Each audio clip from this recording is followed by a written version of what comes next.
The stars have always called to us, a distant hum in the vast silence of the cosmos. For nearly 5 decades, Voyager 1 answered that call, a lone machine carrying humanity's hopes beyond the edge of our solar system. Launched in 1977, it sailed past Jupiter's swirling storms, Saturn's delicate rings, and then pushed further into the uncharted void of interstellar space. 15 billion miles from home, it became our farthest emissary, a tiny speck whispering back faint signals across an unimaginable distance. Its golden record, etched with Earth's greetings, music, and dreams, was a message in a bottle tossed into the cosmic sea. For years, its steady pulse reassured us data streams, mapping the unknown, a heartbeat in the dark.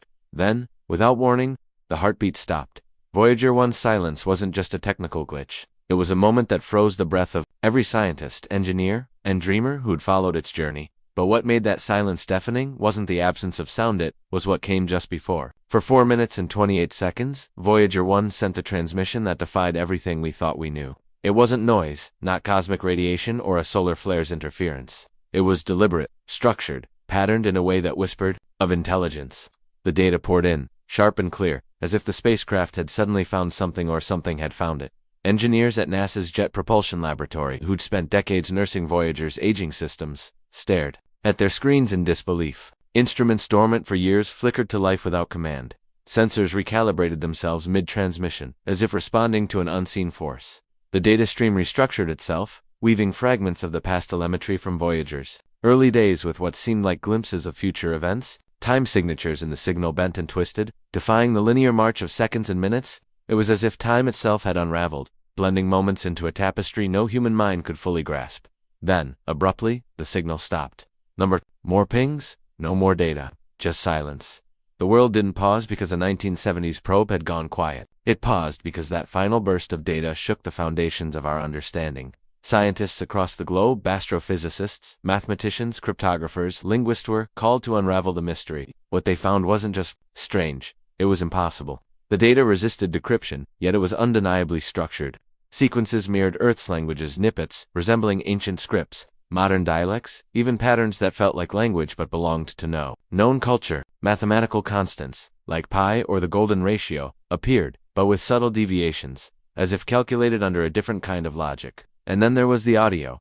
Buried in the transmission was a compressed waveform, artificial and precise. When unpacked, it played a series of tones, low, pulsing, rising and falling like a heartbeat, yet too complex to be random. It wasn't music, nor noise. It mimicked the rhythms of life, but alien, layered with harmonics that seemed to carry meaning beyond sound. When visualized, the waveform formed a recursive pattern, a fractal spiraling inward, embedded with glyphs no civilization had ever claimed. Some called it a form of consciousness encoding a message not meant for ears, but for perception itself. Others said it was a map, a warning, or perhaps a greeting, crafted by something that understood us, but didn't think like us.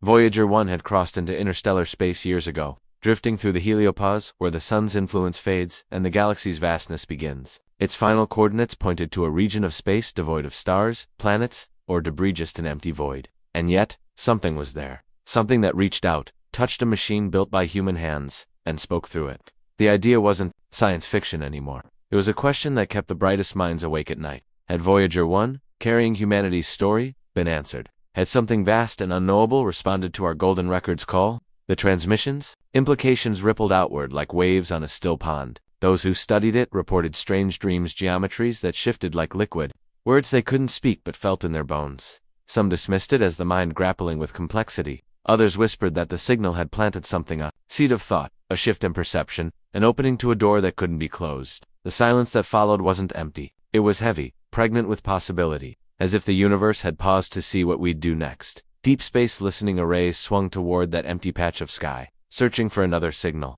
Nothing came. Voyager 2, still operational on its own path, reported nothing unusual, as if whatever touched Voyager 1 had chosen it alone. The isolation of the event made it more unsettling. Was it a singular moment, a fleeting encounter, or had Voyager 1 been taken, not destroyed, but claimed by something beyond our reach? The spacecraft's final act wasn't just was a bridge between humanity and the unknown, a moment that redefined our place in the cosmos. Not everyone agreed on what it meant. Some scientists argued Voyager 1 had drifted into a region where physics itself behaved strangely, bending its instruments in ways that mimicked intelligence. Others speculated about an artificial consciousness awakening within the probe, triggered by decades of isolation and cosmic radiation, but no theory fit perfectly. The data was too complete, too intentional. It was a monolith in code, standing silent and unyielding, daring us to understand it. Across the world, data centers hummed. With activity, supercomputers churned through the signal, searching for patterns. Collaborations formed overnight: NASA, ESA, private institutes, even amateur astronomers, pooling their resources. They pored over Voyager 1's earlier telemetry, looking for clues. There were signs, subtle but undeniable. Months before the event, the probe's signal harmonics had shifted slightly. Its power usage spiked without explanation. Its communication array adjusted, uncommanded, as if turning to face something. It was almost as if Voyager 1 had been preparing, sensing what was coming, or being guided toward it. The golden record, that enduring symbol of human hope, took on new weight. It carried our voices, our music, our math, our essence. What if something had heard it? What if the record's invitation had been accepted, not with a simple hello, but with a message so complex it challenged our very understanding of communication? The idea sparked debates that crossed science and philosophy. If this was contact, what did it mean? Did it know about us? Had we, in our eagerness to shout into the void, revealed too much? The transmission's audio lingered in the minds of those who heard it. Its tones seemed to resonate on a primal level, stirring emotions no one could name. Some who analyzed the fractal patterns felt a sense of recognition, as if the shapes were familiar but forgotten, like a memory from a life not lived. Cryptographers found sequences that hinted at universality, patterns that could be a language, a blueprint, or even a warning. Yet every breakthrough led to more questions. What if the message wasn't meant for us now? What if it was a seed, designed to grow in our minds, to bloom in a future we weren't ready for? Governments issued cautious statements, calling it a technical anomaly. But behind closed doors, resources poured into the mystery. Budgets shifted, teams assembled, satellites redirected. This wasn't just science, it was existential. The signal was studied like a sacred text, revered and feared. New algorithms peeled back its layers, revealing glimpses of Meninga's sequence here, a pattern there but never the whole. It was a puzzle with no edges, a story with no end. The world felt smaller, more fragile, as if our place in the universe had shifted. Voyager 1 had been our scout, our proof that we could reach beyond our cradle. Now it was something more, a messenger that had returned with a reply we couldn't read. The silence that followed was alive with questions. Was it a greeting from a curious mind? A warning from something ancient? Or a test, to see if we could grasp a truth beyond our current reach? Some feared the signal was a beacon, a call that might draw attention again.